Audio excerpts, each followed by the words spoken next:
Hey guys, it's Evan with Evan K Exotic, and it's the last few days in August. It's the last few days of my summer break. I have a couple week break because I work in schools, and I'm really enjoying it. I've got some breakfast shawarma cooking in the kitchen, so it's kind of a leisurely morning. I thought I'd take a moment to make this video for you. The video today is about how to tell when your children's pythons become sexually mature, and how to tell when they become sexually receptive. So sexually mature meaning how to tell when your baby children's python has matured enough to be sexually mature, and then also when in the season a sexually matured children's python is receptive to breeding. And so this is just something I've picked up on over the last handful of years, and it's how I inform my pairing decisions. I wait till I see this behavior until I pair my animals, and it's both a good tell that your animal is sexually mature, and it's also a good hedge against breeding mishaps like cannibalism. So I'll just show it to you guys like that. But the other thing I'll tell you is kind of how I learned about this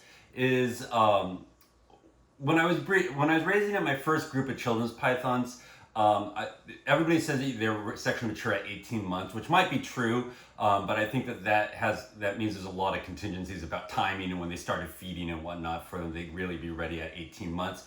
2 years seems like a pretty good average time for them to become mature, but also it just has to do with when they're born, when they start feeding, if they really took off that first year or not. Because sometimes in some of my animals it takes them to the third year. But that's what I realized with my first group of children's pythons. I had 2 pairs and I put them together on year 2 and I got nothing out of them. And in year 3 both of them went, so it was just a matter of development. You can't fight development. That's what I'm going to tell you guys. So I'm going to show it to you here. And basically what you're looking for is a distinct softening in feeding.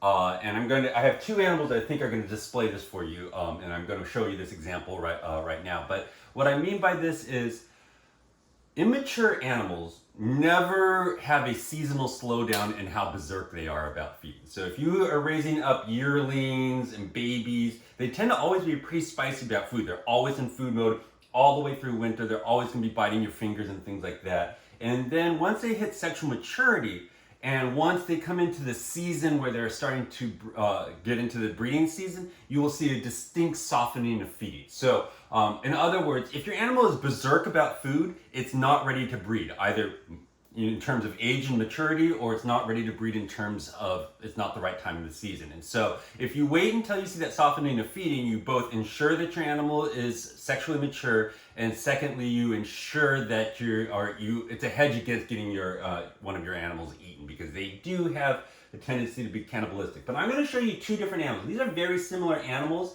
They are both 2 years old right now, 2 to 2.5 years old. One of them I think is sexually mature this year. I'm going to try to breed it, this one, and one of them is not. And I'm going to show you this, and I think that it's going to be a pretty good show on how the behaviors work. And it's as simple as just knowing how your animals are usually, and then paying attention throughout the course of the season. So the first one I'm going to show you is this one.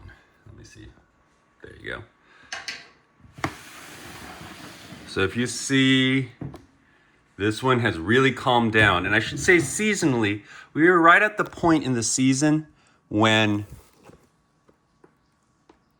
I don't know if you see how quiet she is, but she's not interested in feeding. I could probably get her to feed. I fed this whole group a couple of days ago, but if you see, she's just not as interested in feeding. This animal is rolling into sexual maturity. This tells me that I think she's sexually mature this year, and I'm going to try to breed her. And when the male also shows that same type of softening, I'm going to pair them together, and that will be informed when in the season I pair them together. Now I'm going to show you this one, and I think it's going to be a very different snake for you. So let's see. Make sure I catch it on video because it's going to happen quick. You see how that's totally different? See how snappy it is? This morning, this snake, I guarantee you, if I put my hands in here, do you see how different it is? You see how different it is. Okay, very clearly different. This snake is not mature sexually yet. It might be later in the season if I fed the hell out of it, but I'm just not going to worry about it. But that's just a good behavioral cue on how to tell when your animal is sexually mature and sexually receptive. I hope that makes sense. Bye-bye.